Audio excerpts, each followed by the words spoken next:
जो आपने कैकेयी के राम किताब लिखी है, उसके पीछे की क्या धारणा रही और क्यों? मैं जब वाल्मीकि जी की रामायण पढ़ रहा था तो मुझे कुछ क्लिक हुआ कि राम कोई चमत्कार दिखाने के लिए नहीं आए थे, राम पुरुषार्थ के लिए आए थे और जो भी उन्होंने इस संसार के समक्ष रखा वो सब उनके पुरुषार्थ का प्रतिफल था। जो वनवास राम का था, वो अगर आप उस समय होते और आज के समय में, आप उसको किस तरीके से देखते हैं? देखिए, हो सकता है उस समय में वनवास को उचित नहीं मानता, क्योंकि व्यक्ति का मूल्यांकन आप उसके बाद ही करते हैं। तो आज हम जितना मूल्यांकन कर पा रहे हैं, क्योंकि उस समय तो वो राम को और कृष्ण को लोग शिशु की तरह देख रहे होते हैं ना। बिल्कुल। तो अवध के लाला को वनवास दे दिया, बताओ कैसी बात। तो उस समय हो सकता है वो हम उसको यथोचित ना मानते, लेकिन जो राम को पहचान गए, आप बताइए, संतों ने, ऋषियों ने क्यों गलत नहीं माना? क्या कैकेयी माता ने ही रावण के वध की नींव रखी थी? हमने रावण से भगवान राम का साक्षात्कार उस समय कराया जब वो मृत्युशैया पर है, बाण लग चुका है उसको नाभि में और वो अंतिम पलों में है। रावण राम से कहता है, राम जब उसके पास जाते हैं, पड़ा होता है तो कहता, आइए मर्यादा पुरुषोत्तम। तो राम कहते हैं कि दशानन, आप जैसा व्याकरण शास्त्री इस संसार से विदा ले रहा है और मेरे हाथों से उसकी मृत्यु हो रही है, इसका मुझे प्रायश्चित है। तो रावण हंसता है और कहता है कि मर्यादा पुरुषोत्तम, आपको ऐसा नहीं लग रहा है कि आपके अंदर थोड़ा अहंकार का पुट आ गया है? मेरी मृत्यु का कारण आप नहीं हैं, मैं स्वयं हूँ।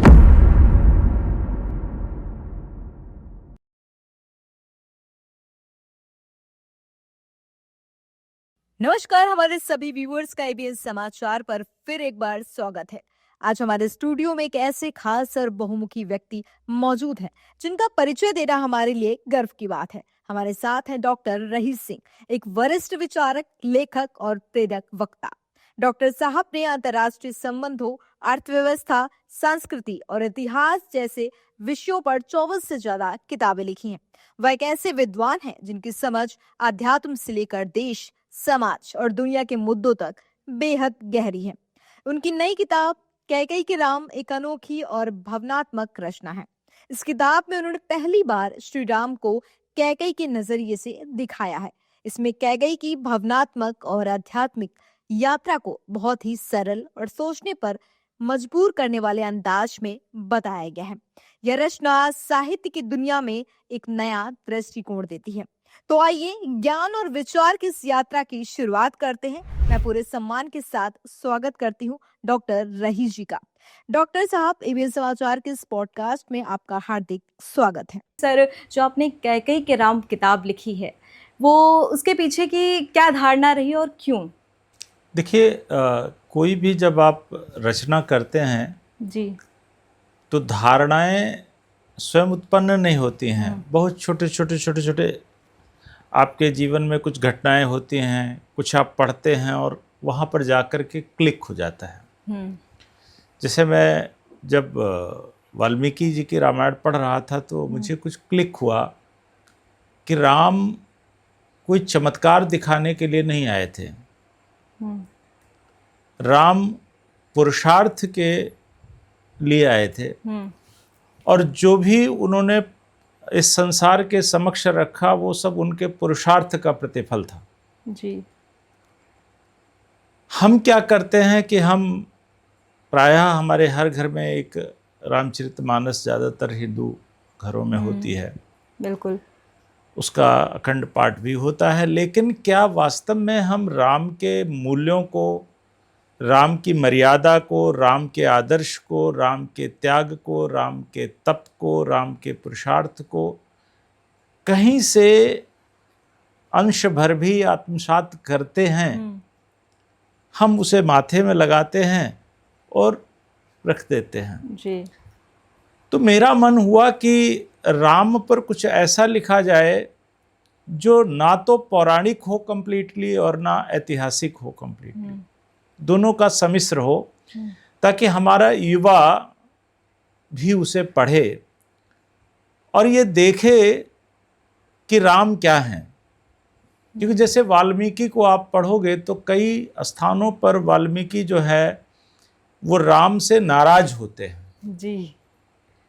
अंतर यह है, तुलसी नहीं होंगे, क्योंकि तुलसी के आराध्य राम हैं और तुलसी ने प्रत्येक चरित्र को इतनी गहराई से जिया है कि उनको कहीं पर कोई कमी नहीं दिख सकती, लेकिन वाल्मीकि में दिख जाती है क्योंकि वो पुत्रवत मानते हैं, सीता को पुत्री मानते हैं और राम को पुत्रवत मानते हैं। तो मेरे मस्तिष्क में ये बार बार आ रहा था कि कुछ लिखा जाए, लेकिन चूंकि साहित्य मेरा विषय नहीं था तो बहुत उधेड़बुन थी कि मैं जब इसको लिखूंगा, ये रचना जब आएगी तो लोग उसे किस प्रकार से लेंगे, कोई नकारात्मकता ना आ जाए या कुछ ना आ जाए। तो धीरे धीरे फिर हमें एक आचार्य जी मिले नैमिषारण्य में। पहली बार मैं उनसे मिला और उन्होंने बाई चांस वही बात कहना शुरू करी जहाँ पर मैं अटका हुआ था। तो मुझे लगा कि मुझे मार्ग मिल गया और इस मार्ग पर चल कर के हम राम को, राम की उस यात्रा को और राम के राम बनने की यात्रा को, क्योंकि राम की यात्रा नर से नारायण की तो है ही है जो हम सब कहते हैं, लेकिन राम के राम बनने की यात्रा है। उस यात्रा को हम अपने उपन्यास में एक रचना उसकी करते हैं, उसका इलस्ट्रेशन करते हैं और देखते हैं कि क्या स्वरूप बनता है। खैर एक पुस्तक बनी करीब 350 पेज की और मेरी वाणी प्रकाशन वालों से भेंट हुई और उन्होंने कहा मुझे कुछ अध्याय भेजिए। उसके बाद उन्होंने कहा इसको तत्काल मुझे दीजिए, मैं इसको प्रकाशित करूंगा, जबकि उनके यहाँ बहुत लंबे समय तक लोगों का अभी क्यों लगी हुई है। बिल्कुल। तो अवधारणा बनते बनते बनी, राम को पढ़ते पढ़ते बनी और चूंकि आज के समय में राममय है, जैसे तुलसी ने कहा भी है सिया राम में सब जग जानी। तो विश्व में आप अगर राम की कीर्ति देखें और राम के विचारों का प्रवाह देखें तो इस समय तेज है, तो वो मेरे अंदर भी उसका प्रभाव रहना ही था और ज़्यादा रहना था। तो उस कारण से यह एक रचना सामने आपके आई है और कोई ऐसी अवधारणा नहीं होती उपन्यास को लिखने के लिए। हाँ, विचार होते हैं और विचार कब होते हैं, जैसे मैंने अपने इसके इंट्रोडक्शन में लिखा है कि जब आप किसी से प्रेम करते हैं, क्योंकि मन बहुत चंचल होता है, वो किसी से भी प्रेम कर बैठता है, लेकिन जब अपने इष्ट से कर बैठे तो जब इष्ट से कर बैठता है तो उसको महसूस करता है, उसको वो जीता है, उसमें वो रचता है, बसता है। क्योंकि प्रेम वो नहीं कि हमने अपने राम को अपने या कृष्ण को अपने हृदय में बसा लिया, ऐसा लगता है कि मैं भी उनके हृदय में बस गया हूँ। तो जब वो फील करते हो तो छोटे छोटे शब्द आते हैं, भाव आते हैं और इनका जो समुच्चय बनता है वही समुच्चय अंततः एक रचना का प्रारूप लेता है। और मैं समझता हूँ कैकेयी के राम वैसी ही एक रचना है। सर अच्छा ये बताइए, जैसे कैकेयी के राम हैं, तो कैकेयी और राम के बीच का जो रिश्ता था वो कैसा था? आपने किताब लिखी है तो कुछ सोच के लिखा होगा, तो आप उस रिश्ते को भी काफ़ी अच्छे से समझ रहे होंगे। तो उस किताब को जब आपने लिखा तो उसका आपके अनुभव के मुताबिक आपको क्या लगता है, किस तरीके से उनकी जो रिश्ता है वो कैसा रहा है? देखिए, एक तो आप रिश्ते का इसी से अनुमान लगा सकती हो कि जब राम वन से पुनः अयोध्या लौट कर आते हैं तो सबसे पहले माता कैकेयी, तीनों माताओं में से सबसे पहले कैकेयी के पास जाते हैं। इससे उनकी कैकेयी के साथ एक माता और पुत्र की जो अभिन्नता है, भिन्नता नहीं, अभिन्नता है, वह सिद्ध अपने आप हो जाती है। प्रथम। दूसरी बात, राम की इच्छा के विपरीत कुछ भी नहीं हो रहा था जी।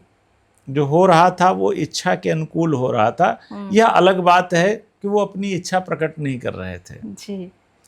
इसलिए भी उनको माता कैकेयी से किसी भी प्रकार का कहीं पर कोई ऐसा द्वेष उनके मन में नहीं आया, कोई ऐसी ईर्ष्या उनके मन में माता कैकेयी के प्रति नहीं आई जी। तीसरी बात, माता कैकेयी के लिए वो एक उदाहरण मैं देकर आपको समझाऊं। जब वन गए तो निषाद राज गुह को जब ये सूचना मिली कि राम का वनवास हो गया है और राम आए, तो बड़े क्रोध में राम के पास वो आए और कहने लगे कि आप अनुमति दें सखा तो मैं अभी अपनी सेना लेकर के अयोध्या पर चढ़ाई कर दूं। और ये कैसे हो गया? तो जैसे वो कहते हैं सौतेली माता, तो उन्होंने कहा देखिए माता माता होती है जी। उसमें आप जब किसी प्रकार का कोई भी विशेषण लगाते हैं तो शायद माता के नाम को आप कम करते हैं। आप ये बताइए निषाद राज कि मैंने न जाने जब माता मेरी उंगली पकड़ करके आंगन में हमको लेके घुमाती थी, मैं बहुतों बार उनकी उंगली पकड़ छुड़ा करके भाग जाता था जी। आज उन्होंने उंगली छुड़ाई। मैं बहुतों बार जब गिरता था तो चोट मुझे नहीं माँ को लगती थी जी। और जब वो मुझे गोद में उठा लेती थी और जब मुझे दुलार करती थी तो लगता था सारा संसार जो है उनकी गोद में आ गया है। तो ऐसी माता के प्रति आपके मन में विद्वेष आए, ये मुझे स्वीकार नहीं है जी। तीसरी चीज आप देखिए कि माता कैकेयी जो है राम की आरंभिक गुरु भी रही हैं। सबसे पहली धनुर्विद्या जो है वो माता कैकेयी ने राम को दी, क्योंकि कैकेयी जो है बहुत बलशाली थी जी। और किसी भी युद्ध में राजा दशरथ के साथ कैकेयी ही जाती थी, माता कौशल्या नहीं जाती थी, माता सुमित्रा नहीं जाती थी जी। तो उन्होंने राम को धनुर्विद्या सिखाई। तो वो कहते हैं कि माता कैकेयी मेरी माँ भी है और मेरी गुरु भी है जी। गुरु अपने शिष्य का हमेशा श्रेष्ठ चाहता है और माता अपने पुत्र को बड़ा मतलब सुख समृद्ध या दूसरे शब्दों में कह लें कि गुरु अपने पुत्र को योग्यतम श्रेष्ठ चाहता है और माता समृद्धतम श्रेष्ठ चाहती है। अब उनमें जब दोनों ये चीजें हैं तो इसका मतलब है कि वो मुझे श्रेष्ठ भी बनाना चाहती थी और वो मुझे योग्य भी बनाना चाहती। बिल्कुल। तो ये श्रेष्ठता और योग्यता मुझे मिलती कहाँ? अब ये राजमहल के अंदर तो मिलती नहीं। बिल्कुल नहीं। तो उसके लिए आपको त्याग करना पड़ता है कुछ भी प्राप्त करने के लिए। आप बहुत छोटी छोटी चीज़ों में ले लीजिए, किसी एक चीज़ को पाने के लिए हम लोग शिक्षा ग्रहण करते हैं, घर से बाहर आते हैं ना, कंपटीशन देने जाते हैं लोग, तो देखिए कैसी लाइफ जीते हैं निकल करके। जरा दिल्ली के मुखर्जी नगर से लेकर और करोल बाग तक देखिए। बिल्कुल। तो कहने का तात्पर्य है कि उनको तो एक महान उपलब्धि हासिल करनी थी और उस महान उपलब्धि के लिए एक महान त्याग भी करना था और ये त्याग कराने का निर्देश वही दे सकता था आपको जो आपका योग्यतम चाहता हो, जो आपका श्रेष्ठतम चाहता हो। तो माता कैकेयी योग्यतम और श्रेष्ठतम चाहती थी और ये राम को पता था। राम अपनी देखिए आज के अगर भाषा के उसमें कहें तो मर्यादा और निषेध यानी टैबू जिसे कहते हैं दो होते हैं। राम ने दोनों का अनुपालन किया। राम ने कहीं पर किसी टैबू को तोड़ा नहीं। कृष्ण आके तोड़ देते हैं। वो मर्यादा को संरक्षित रखने के लिए निषेधों को तोड़ते हैं, लेकिन राम दोनों को बनाए रखते हैं क्योंकि राम के लिए मूल्य सर्वोपरि हैं, इसीलिए वो मर्यादा पुरुषोत्तम है। तो राम सब जान रहे थे लेकिन उन्होंने स्वयं व्यक्त नहीं किया और अंततः जब लौट के आए हैं और वशिष्ठ से मिलते हैं तो वशिष्ठ से ही ये कहलवा लिया कि इस कारण से कैकेयी ने ऐसा किया ताकि एक दुनिया को संदेश मिले। क्योंकि जब गुरु का संदेश जाता है और गुरु जब कह रहा होगा ना तो उसे लोग स्वीकार करेंगे। ये अलग बात है कि उस तरह से चीजें कही नहीं गई। वो इसलिए क्योंकि जब हम पौराणिकता में उतरते हैं तो हम उसमें किसी भी प्रकार का कोई डिस्टर्बेंस नहीं करते हैं, उस पर कोई रबर लगाने का कोई हमारे लिए स्थान नहीं होता है। लेकिन जब हम एक ऐतिहासिक रचना करते हैं तो उसमें रबर भी लगाते हैं और उसको फिर से रीराइट भी कर सकते हैं, वो हमारे पास होता है।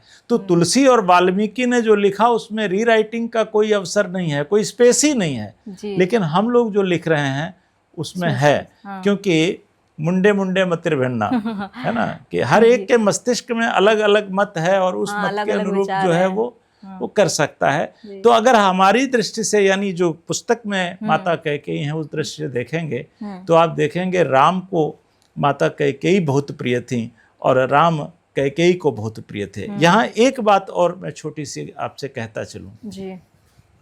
देखिए, अगर हम वाल्मीकि को मानते हैं, अगर हम तुलसी की रामचरितमानस को मानते हैं, तो कैकेयी तो जानती थी और कौशल्या तो जानती थी कि राम कौन है। उन्होंने तो अपना वास्तविक रूप पहले ही उनको दिखा दिया था। जी। लेकिन कैकेयी नहीं जानती थी। जी। तो कौशल्या ने अपने सुख के लिए राम को यानी विष्णु को कहा कि आप बालक बन जाओ, शिशु बन जाओ, कीजिए शिशुलीला। और माता कैकेयी ने उस शिशु को पुनः उस नारायण पर पहुंचाया लोक सुख के लिए। तो एक स्वयं का सुख होता है, एक लोक का सुख होता है। तो दोनों को जब आप बाइफरकेट करेंगे तो लोक सुख ज्यादा बड़ा है, क्योंकि लोक कल्याण उसमें आ जाता है और स्वयं का सुख जो है वो सीमित है।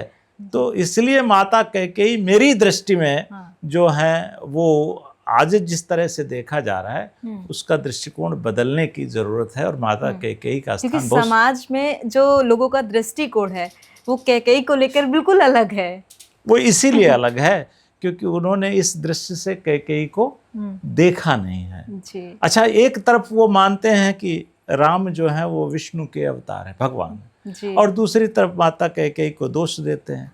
तो जो त्रिलोकदर्शी है उसे तो पता है कल क्या होने वाला है, फिर माता कैकेयी कहाँ से दोषी हो गई।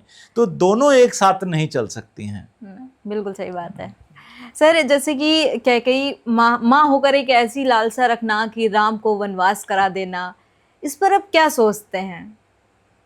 क्योंकि जो समाज सोचता है वो बिल्कुल अलग सोचता है, और शायद आपने जो लिखा है वो आपका अपना दृष्टिकोण क्या है वो आप मुझे बताइए। देखिए, मैंने पहले कहा कि आपको कितना बड़ा व्यक्तित्व निर्मित करना है जी, उसी के हिसाब से आपको त्याग की आवश्यकता होती है। जी। हम लोग बचपन में थे, स्कूल नहीं जाते थे। मतलब मैं स्कूल जाने नहीं चाहता था। मेरी माँ ने एक दिन मुझे अकेले पा गई। जी।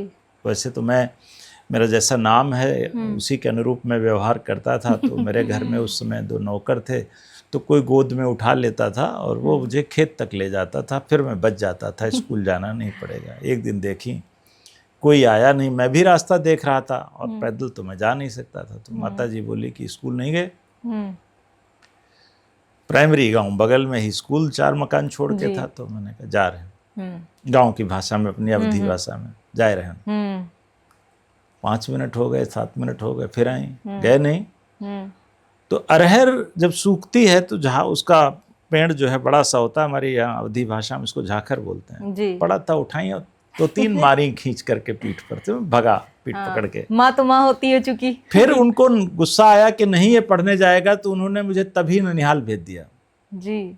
3 या 4 साल का था मैं, फिर वहीं ननिहाल में ही पढ़ा अपने प्राइमरी। तो आप देखिए कि मेरी माँ, मैं तो बहुत साधारण हूँ, मेरी माँ बहुत साधारण अनपढ़ थी, लेकिन उन्होंने हमसे कहा कुछ बनना है मेरे बेटे को, तो मुझे पढ़ाना है इसको। और पढ़ाने के लिए उन्होंने ये त्याग, खुद का भी त्याग। देखिए, एक अकेला जिसके संतान हो और उस संतान को अपने से अलग कर देना, और उसके बाद जो है संतान वहाँ उसको माँ की याद आएगी और माँ को बेटे की। तो ये एक बड़ा अन्योन्याश्रित रिश्ता होता है जिसको समझना बहुत आसान नहीं है। बिल्कुल। देखिए, अगर कैकेयी बहुत राष्ट्रवादी थी जी, और वशिष्ठ को जब ये लगा कि अब तो राम का राज तिलक होने जा रहा है, तो उन्हें एक बात समझ में आई, और राम से ही बताते हैं। जब राम वापस आते हैं तो राम से एक प्रश्न करते हैं कि राम, जब आप रावण से युद्ध कर रहे थे तो आपको क्रोध तो नहीं आया? इसी की अगली कड़ी में आपका आंसर है। तो कहते हैं, गुरुवर मैं समझा नहीं। तो बोले, जो संसार को समझ सकता है वो मुझे नहीं समझ रहा है, मैं और स्पष्ट करता हूँ जी। युद्ध जब प्रतिशोध के लिए किया जाता है तो क्रोध आता है, लेकिन युद्ध जब किसी संस्थापना के लिए किया जाता है, वो राष्ट्र का हो, वो धर्म का हो, वो संस्कृति की हो संस्थापना, तो क्रोध नहीं आता है। तब आप शांति चित्त से रणनीति के साथ काम करते हैं। आप ये बताइए कि जब आप रावण से युद्ध कर रहे थे तो सीता के हरण के प्रतिशोध के लिए कर रहे थे, कि आप राष्ट्र रक्षा और संस्कृति की स्थापना के लिए कर रहे थे, सनातन की स्थापना के लिए कर रहे थे। तो राम चुप होते हैं क्योंकि मर्यादा के अनुरूप वो उत्तर देते नहीं हैं। तो वो कहते हैं कि देखिए, राम जिसमें क्रोध होता है उसमें तम होता है, अंधकार, डार्कनेस या ज्ञान। और मैं नहीं चाहता था कि अयोध्या का जो चक्रवर्ती बने उसमें तम का अंश मात्र भी शेष हो। मैं वशिष्ठ ऐसे नहीं बना, मैंने अयोध्या राष्ट्र की 14 परिक्रमाएं की हैं। मुझे एक एक चीज मालूम है इस अयोध्या राष्ट्र की, चाहे वन में रहने वाले लोग हों, पशु हों, पक्षी हों, कोल हों, भिल्ल हों, जो भी है वो सब पता है मुझे, भौतिक संपत्ति, आर्थिक संपत्ति। उस राजा में तो मुझे लगा कि आपने तो अभी अयोध्या राष्ट्र पूरा देखा ही नहीं, और आपका राज सिंहासन होने जा रहा है और राजा दशरथ पुत्र मोह में है। तो राष्ट्र मोह पर जब पुत्र मोह उनका प्रभावी हुआ तो मैंने महारानी कैकेयी से आग्रह किया कि राम को अभी राज सिंहासन पर विराजमान नहीं होना चाहिए, अभी तो इन्हें वन पथ पे जाना चाहिए, राजपथ पे नहीं। तब कैकेयी, तो राम कहते हैं तो क्या माता तैयार हो गई? ये बात सुनकर उन्होंने तुरंत बात मान ली। तो वशिष्ठ कहते हैं कि नहीं, बहुत क्रोध में आए, और राम मैं उनके क्रोध से परिचित हूं, और इस प्रकार परिचित हूं कि कैकेयी जो है उनकी भुजाएं ही नहीं, उनकी एक अंगुली, तर्जनी, वो युद्ध के परिणाम बदल सकती है। इतनी शक्तिशाली हैं वो आज भी। तो आप अनुमान कीजिए वो कैसे स्वीकारती। तब मैंने उनको रखा कि क्या आप राम को अयोध्या के राजमहल तक सीमित रखना चाहती हैं या आप संसार का राम बनाना चाहती हैं जी? क्या या राम दशरथ पुत्र राम या राजकुमार राम या राजा राम रहेगा, या ये नर से नारायण बनकर के एक लोकाभिराम बनेगा? तो उन्होंने लोकाभिराम बनाने के लिए राम को वन भेजा, और ये आवश्यक भी था उस समय में, मुझे लगता है। लेकिन सर, अगर वो क्या राजमहल में रहते तो क्या राम नहीं बनते? ये अपने आप में बड़ी बात है कि उनको वनवास ही जाना पड़ा राम बनने के लिए, चूंकि तो ये थोड़ा गंभीर सवाल भी है, क्योंकि अगर राजमहल में रह के भी तो राम बन सकते थे वो। उन्हें, मुझे नहीं लगता कि वनवास जाकर ही वो राम बनना जरूरी था।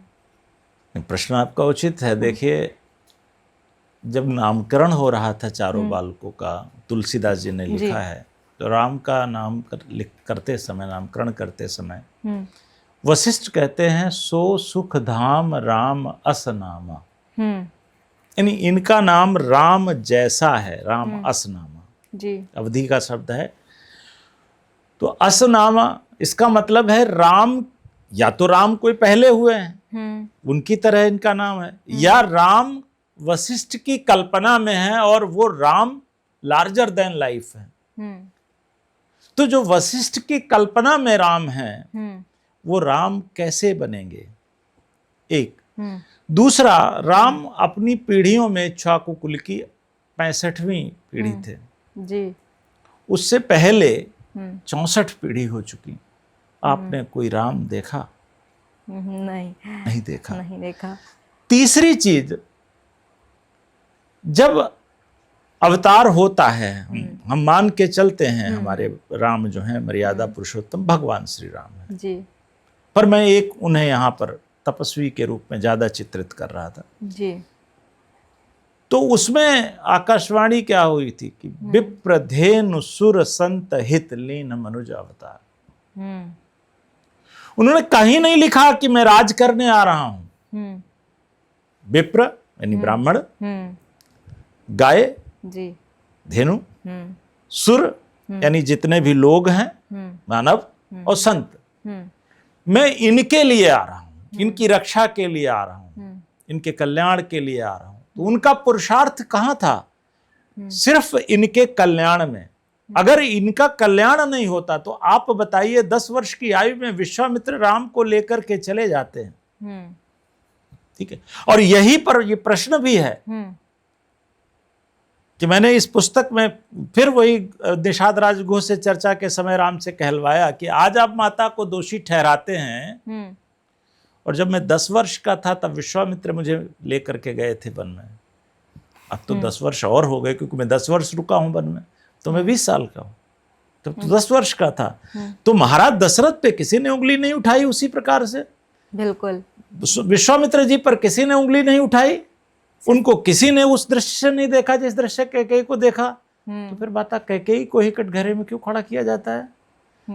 राजमहल में रहते हुए राजा राम तो बन सकते थे, लोक के राम नहीं बन सकते थे, जी। समष्टि के राम नहीं बन सकते थे, व्यक्तिक राम हो सकते थे। आज जो राम घर घर में है भाई, उसमें तो शिव ने कहा है राम रामेति रामेति रमे रामे मनोरमे सहस्र नाम तुल्यम राम नाम वरानने, यानी वो नाम जो हर एक में रमता है, वो रमने वाला राम जो है तब शायद तो वो नहीं बन वनवास पाता। ही जाके पूरा वो वहीं होता है। जाके हो पाते, क्योंकि वैसे भी भारत भूमि त्याग भूमि है, जी। भोग भूमि नहीं है।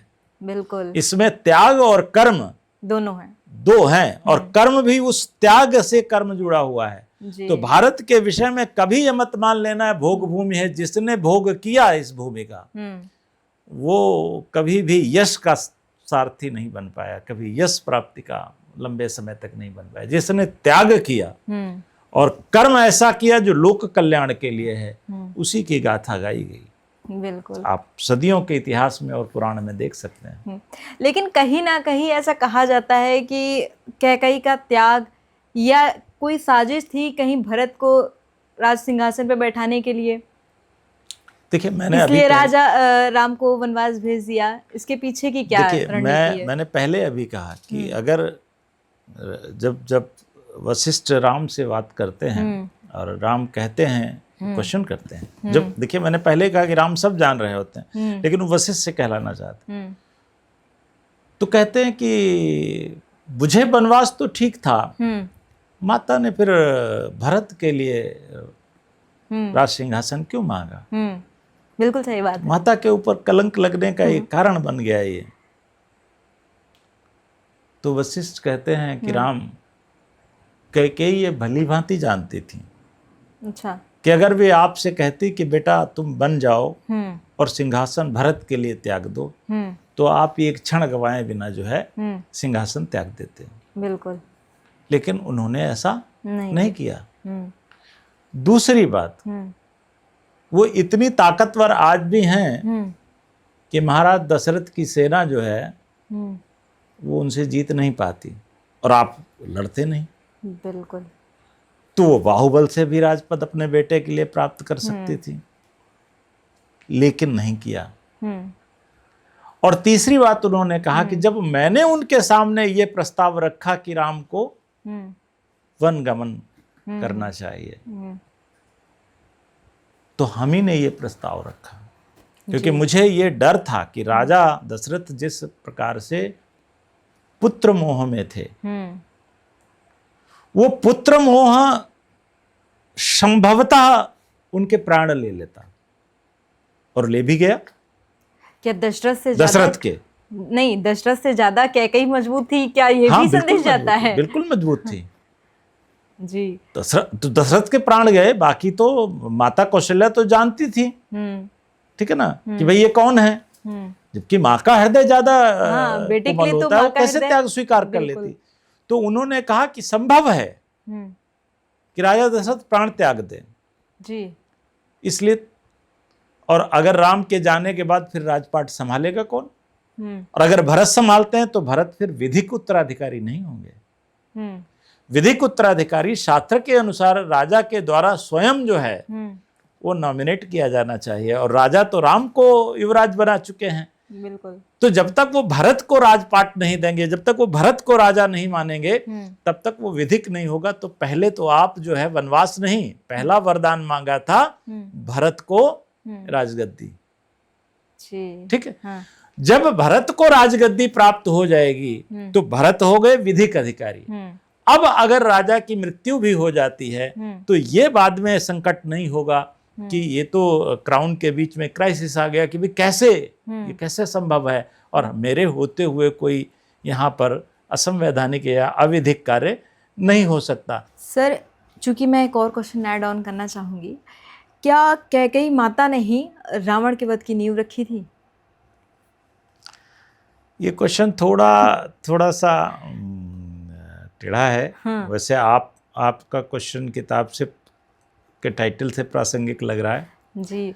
लेकिन अगर हम ये कहें कि नहीं, उसकी तो जो बुनियाद है, जो क्योंकि नींव सर है। एक मिनट आपको रोकना चाहूंगी, क्योंकि आप जो किताब मैंने पढ़ी है उसमें ऐसा आपकी किताब में ना रावण का जो रोल लिखा है वो बहुत ही नॉर्मल लिखा है, लेकिन जो समाज में छवि है रावण की वो दूसरी छवि है, इसलिए मैंने ये क्वेश्चन ऐड ऑन किया है।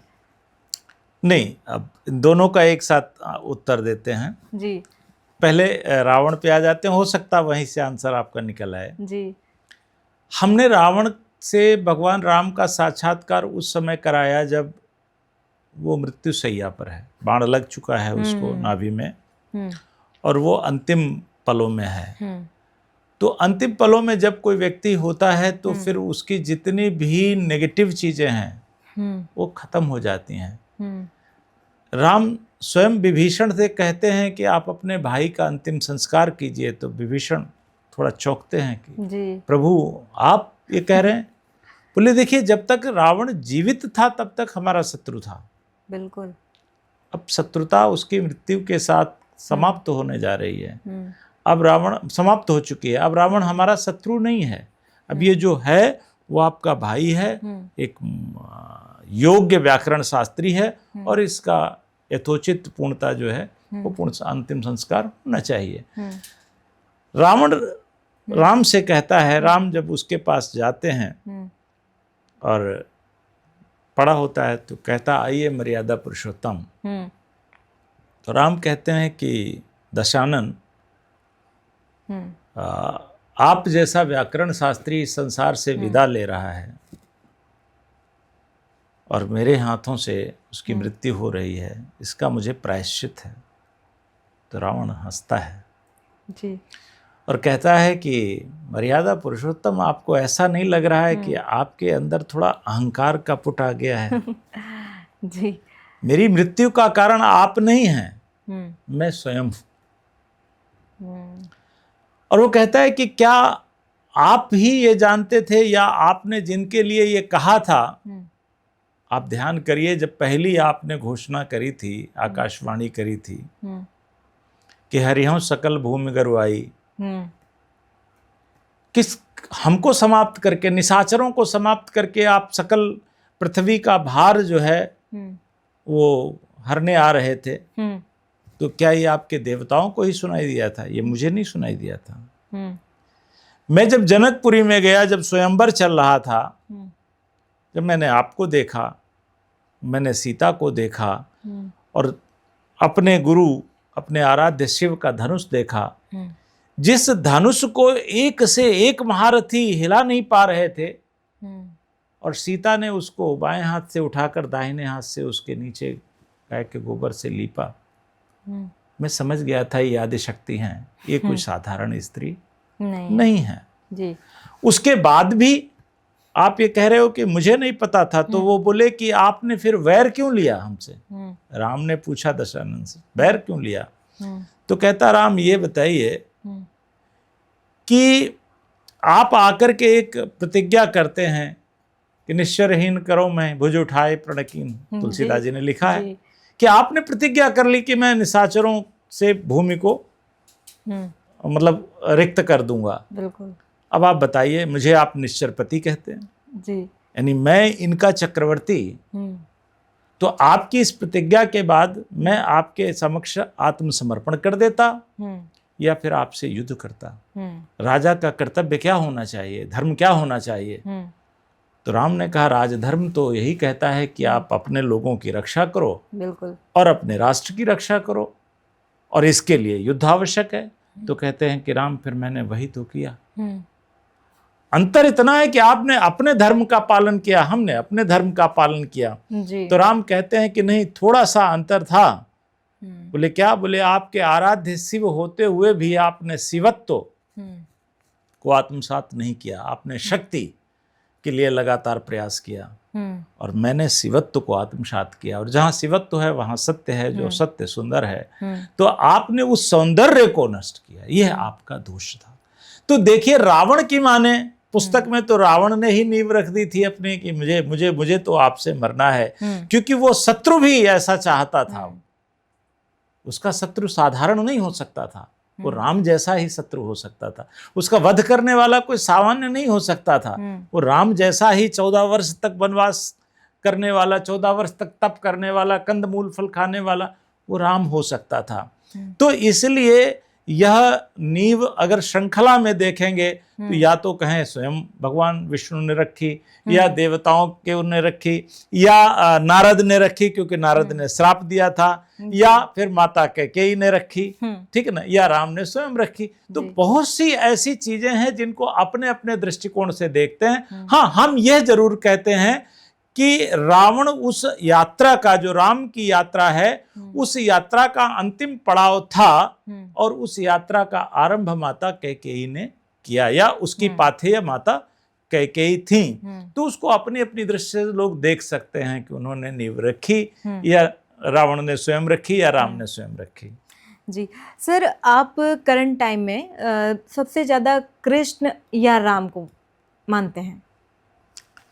देखिए, हमारे मानने या ना मानने से, क्योंकि आपने किताब लिखी है इसलिए मैं आपसे पूछ रही हूँ। मैं फिर कह रहा हूँ, हमारे मानने या ना मानने से जी ये फर्क नहीं पड़ता है। जो विराट व्यक्तित्व के नायक हैं इस संस्कृति के, सनातन के, उनमें एक बूंद अगर हमारा भी मानने का जुड़ जाएगा तो मेरे लिए वो सागर है, उनके लिए वो एक बूंद है जी। एक बात। दूसरी बात, अगर आप देखें, आप कभी चंद्रोदय मंदिर जाएं, मथुरा में बड़ा विशाल बना हुआ है जी। और उन लोगों का मंत्र क्या है? हरे कृष्णा कृष्णा कृष्णा हरे हरे, हरे रामा रामा रामा हरे हरे। हाँ। तो राम जो हैं वही कृष्ण हैं, और जो कृष्ण हैं वही राम हैं। आप देखना कैसे चाहते हो? बिल्कुल। आज के पथ पर अगर आप चाहते हो तो क्या आज उस पथ पर चलने वाले भी बहुत मिलेंगे, उस मूल्यों का आत्मसात करने वाले भी बहुत लोग मिलेंगे जो राम के मूल्य हैं, और उन मूल्यों के लिए तमाम निषेधों को तोड़ते भी मिलेंगे कृष्ण की तरह आज भी इस पृथ्वी पर। तो जहां पर कृष्ण की आवश्यकता है वहां राम अपने आप अनुपस्थित हो जाते हैं जी। और जहां राम की आवश्यकता है वहां कृष्ण नहीं होते हैं। हालांकि राम के साथ, कृष्ण के साथ राम हैं, बलराम जी, है ना। हाँ। तो बड़े भाई के तौर पर हैं, ताकि कृष्ण जो है वो मर्यादाओं को अनुरक्षित रखते हुए तमाम टैबूज को खत्म करें, लेकिन मर्यादाएं अक्षुण्ण रहें। तो जहां ऐसा लगने लगता है वहां आकर के बलदाऊ जो है वो भगवान कृष्ण को रोकते हैं।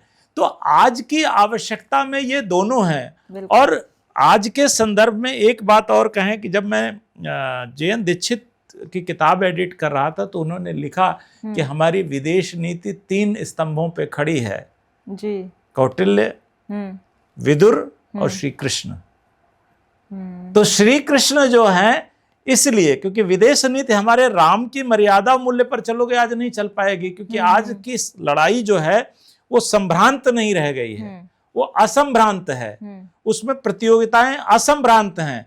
तो उन मूल्यों को आप इटरनली आप फील करिए, राम के मूल्यों को, और एक्सटर्नली अगर आपको बहुत जगहों पर लड़ना है या कूटनीति करनी है, युद्ध करना है तो राम की तरह करिए, कूटनीति करनी है तो फिर कृष्ण की तरह करिए। बिल्कुल सर। लेकिन जैसे विदेश नीति की आपने बात की अभी, तो विदेश नीति में किस तरह से लंबवित होते हैं, लाइक कृष्ण या राम? देखिए, मैंने एक आर्टिकल लिखा था जब राम मंदिर की नींव पूजन हुआ था, राम की कीर्ति में विश्व नीति जी। रामायण और राम पूरक हैं, और तुलसी ने लिखा है रामायण 7 कोटि अपारा। बिल्कुल। यानी 7 कोटियों से दूर, यानी आपसे समुद्र भी कह सकते हो, 100 समुद्रों से परे तक भी रामायण गई है। तो रामायण जहां जहां तक है वहां वहां राम है, और गीता जहां जहां गई है वहां वहां कृष्ण है। रही बात विदेश नीति पर इनके प्रभाव का, इनके मूल्यांकन का, तो आप देखिए हमारी विदेश नीति कई प्रकार से, कई पिलर से, कई आयामों में विभक्त होती है जी। एक होता है कल्चर, संस्कृति का। बिल्कुल। हमारी जो संस्कृति है वो आप देखिए कि राम जहां पहुंचेंगे या कृष्ण जहां पहुंचेंगे, आप कहते हो ना भारतवंशी, तो भारतवंशी जहां होंगे वो रामकृष्ण के मानने वाले ही अधिकतम होंगे, और उनकी जो नाभि है, जो नाल है, वो कहाँ है? वो भारत में है। तो वो टुवर्ड्स इंडिया यानी भारत की तरफ वो आपको देखते हुए मिलेंगे हर मामले में। वो भारत के कल्याण के लिए, भारत की प्रॉस्पेरिटी के लिए, भारत की विजय के लिए, भारत आगे बढ़े उसके लिए। तो ये राम और कृष्ण की ही देन है जी।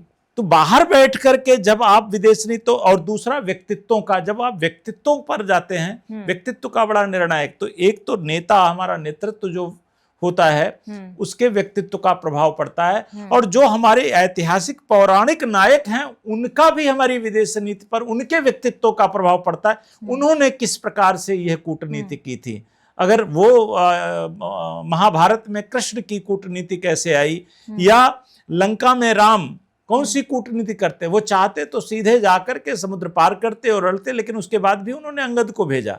उन्होंने कहा जाइए और पहले उनसे जो है वो कूटनीतिक संबंध बनाइए कि भाई ठीक है, अगर वो सीता को वापस दे देते तो हम उनसे युद्ध नहीं करेंगे। तो ये आज भी हमारी विदेश नीति में, हमने आज भी जब अटल बिहारी वाजपेयी जी ने पोखरण 2 किया, उसके बाद उन्होंने हमारी परमाणु नीति में एक विषय डाल दिया, no first use and minimum deterrence. हम प्रथम प्रयोग इसका नहीं करेंगे। तो राम भी क्या कह रहे हैं, हम प्रथम प्रयोग नहीं करेंगे, पहले हम आपसे बातचीत करेंगे, उसके बाद करेंगे। कृष्ण ने क्या किया, पहले बातचीत करते हैं, लेकिन जब नहीं तैयार होता है, जब नहीं दुर्योधन मानता है, तब फिर कुरुक्षेत्र होता है, तब वो युद्ध होता है। तो हमारी विदेश नीति में राम और कृष्ण सर्वोच्च पर हैं, थे और सदैव रहेंगे, और जब तक विदेश नीति उन्हें आगे कर कर चलती रहेगी, हमारी विदेश नीति कभी असफल नहीं हो सकती। बिल्कुल सर, आपने जो ये किताब लिखी है कैकई के राम, इस किताब से आप युवाओं को क्या संदेश देना चाहते हैं? देखिए कि आज का जो युवा है वो राम की तरफ काफी हद तक अट्रैक्ट है, और काफी हद तक वो राम राम राम राज्य की बात करता रहता है, तो आप आजकल के युवाओं को क्या संदेश देंगे? देखिए, मैं युवाओं के बीच बहुत लंबे समय तक रहा, 1996 लेकर 2018 तक जी। मैं उनको शिक्षा देता रहा, और बहुत सारे हमारे युवा कहते थे कि हम सर के साथ जब होते हैं तो हम केवल पढ़ते नहीं हैं, हम व्यक्तित्व का निर्माण भी सीखते हैं।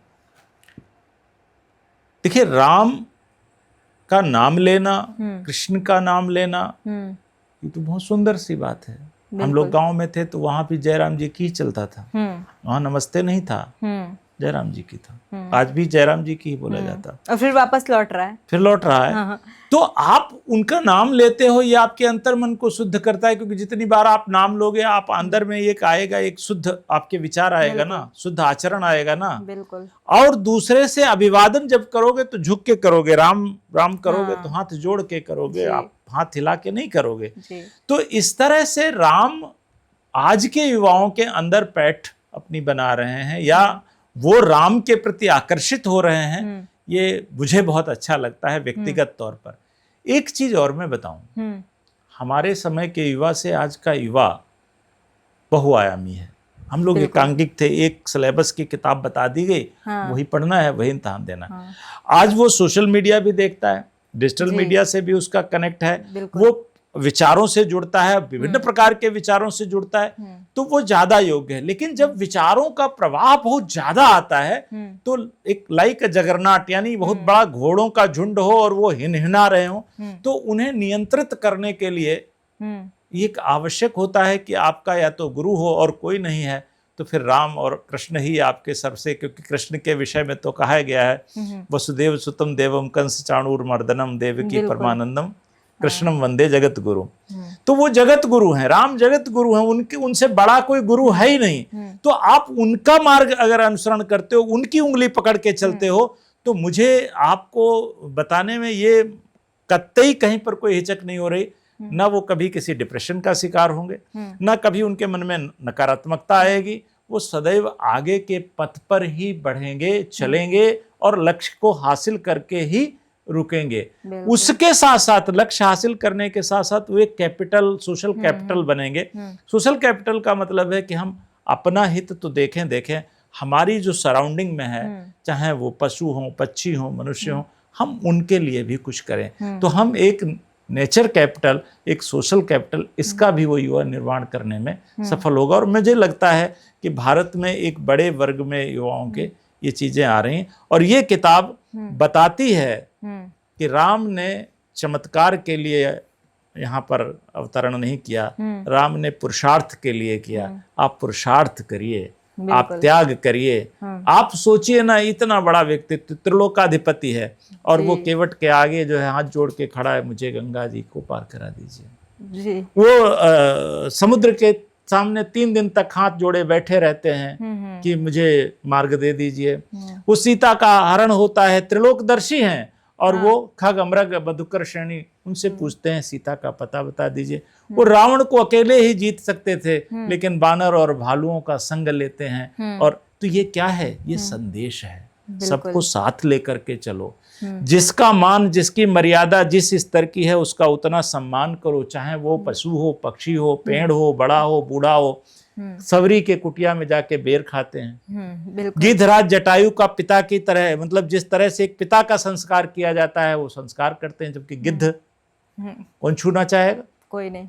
तो ये सारी चीजें नर और वानर का संग राम ने जो स्थापित किया, उसी का परिणाम है आज आप बंदर को भूखे देख लो तो खिलाने चल दोगे। तो ये संदेश हैं। वही चीजें कृष्ण में हैं कि वो अपने ग्वालों का, मतलब जूठी जो है वो दही खाते हैं, या उनके लिए चोरी करते हैं। वो चोरी नहीं थी। नहीं, सबका पेट भरना है, सबको खिलाना है, सबके लिए रहना है, सबको हंसाना है। तो आप ये जब लेकर मार्ग चलोगे, इनके साथ चलोगे, इनके होकर चलोगे, तो आप देखिए आपका कोई संकट जो है वो आपके लिए अवरोध नहीं बनेगा। ठीक है, वो मनुष्य का जीवन है, वो आते हैं जाते हैं, लेकिन आप कभी पराजित नहीं होंगे। जी सर, आपके हिसाब से जो वनवास राम का था, वो अगर आप उस समय होते और आज के समय में, आप उसको किस तरीके से देखते हैं? आपका नजरिया क्या है? देखिए, हो सकता है उस समय में वनवास को उचित नहीं मानता। हाँ। क्योंकि व्यक्ति का मूल्यांकन आप उसके बाद ही करते हैं जब यहाँ से प्रयाण होता है। बिल्कुल। तो आज हम जितना मूल्यांकन कर पा रहे हैं, क्योंकि उस समय तो वो राम को और कृष्ण को लोग शिशु की तरह देख रहे होते हैं ना। बिल्कुल। आज भी आप वृंदावन चले जाओ तो वो कहेंगे, और लाला कैसे हो? हम भगवान कहते हैं, वो लाला कहते हैं जी। तो उनके लिए तो अवध के लाला थे ना। तो अवध के लाला को वनवास दे दिया, बताओ कैसी माता। तो हो सकता उस दौर में होते, अगर हो सकता रहे हो, हम भी किसी बंदर भालू की तरह भगवान राम के साथ कोई गिलहरी प्रयास हम भी कर रहे हो, तो उस समय हो सकता है वो हम उसको यथोचित ना मानते। लेकिन जो राम को पहचान गए, आप बताइए, संतों ने, ऋषियों ने क्यों गलत नहीं माना? राम जब जाते हैं तो वन में जगह जगह आठवीं यानी जो वन के लोग हैं मिलते हैं, कहते हैं हम आपकी प्रतीक्षा में थे, और एक जगह पर पहुंचा करके कहते हैं कि प्रभु अब हमारा कार्य संपन्न हुआ जी। तो ये तो सब प्रतीक्षा में थे, इनके लिए तो राम का वनवास बहुत जरूरी था। तो अगर हम उनमें से होते तो हम, हमारे लिए नहीं ये उचित था, और अगर हम अयोध्या नगर के निवासी होते, उसमें होते, तो हमारे लिए वो अनुचित हम मानते। तो इसलिए ये दृष्टिकोण का फर्क है, स्थान का फर्क है, और अपनी आवश्यकताओं का फर्क है। एक ऋषि भरद्वाज से लेकर के और जितने ऋषि हैं उनके लिए राम का वनगमन आवश्यक था, ठीक है ना, लेकिन कौशल्या के लिए और दशरथ के लिए आवश्यक नहीं था। बिल्कुल। लेकिन सर, जो आप किताब आपने लिखी है ना, कैकेयी के राम, लेकिन जो हमारे समाज में लोगों की मानसिकता है कि कैकेयी माता का जो राम के प्रति व्यवहार है वो बिल्कुल अलग था। तो आप इस समाज को इस किताब के माध्यम से क्या प्रेरणा देना चाहते हैं? नहीं, बिल्कुल उनको किताब पढ़ें और ये देखें कि माता कैकेयी ने त्याग किया है। माता कैकेयी ने कोई गलत नहीं ऐसा अपयश का कार्य नहीं किया कि उनके मत्थे कलंक लग जाए और ऐसा लगे कि त्रेता से लेकर आज तक हम उन्हें उसी रूप में देखें। उससे ज़्यादा बड़ा त्याग और कोई कर ही नहीं सकता। उन्होंने राम को राम बनाने के लिए, वशिष्ठ कहते हैं कि राम जब आप अयोध्या से गए थे वन की ओर, तब कौशल्या और दशरथ के राम थे, लेकिन आज जो वापस आए हैं वो कैकेयी के राम हैं। तो कैकेयी ने राम को राम बनाने में जो त्याग किया वो कैकेयी ही कर सकती थी और कोई नहीं कर सकता था। मैं बस इतना ही कहूँगा। बिल्कुल सर, सबसे ज़्यादा अगर देखा जाए तो राम किसके प्रिय थे, दशरथ के या फिर कैकेयी के? क्योंकि एक तरफ कैकेयी का त्याग और दूसरी तरफ दशरथ का प्यार। नहीं, दोनों के प्रिय थे। ये तो राम भी नहीं विभेद कर पाए, मैं कैसे विभेद कर दूंगा। तो इसी के साथ आपने देखा कि सर ने जो कैकेयी के राम किताब लिखी है उस पे किस तरीके से जो समाज में मानसिकता है लोगों की कैकेयी माता को लेकर वो बिल्कुल अलग है और जो किताब में लिखा है वो बिल्कुल अलग है। तो मैं ये आपसे चाहती हूँ कि आप पहले तो ये कैकेयी के राम हमारे सर की जो किताब है वो ज़रूर पढ़ी जाए, क्योंकि आपने बहुत मेहनत से इस किताब में सारी चीज़ें लिखी हैं और काफ़ी कुछ अच्छा लगा इस किताब को पढ़कर भी, और उम्मीद करते हैं कि आप आगे भी ऐसी ही किताब लिखेंगे कि युवाओं को संदेश भी मिले और युवाओं के बीच जागरूकता भी फैले और सारी चीज़ें युवाओं के प्रति अच्छी रहें। सभी का स्नेहाशीष रहेगा तो जरूर। और आपको बिल्कुल। सबको बहुत बहुत धन्यवाद। जो लोग इसको सुन रहे हैं उनको बहुत बहुत धन्यवाद।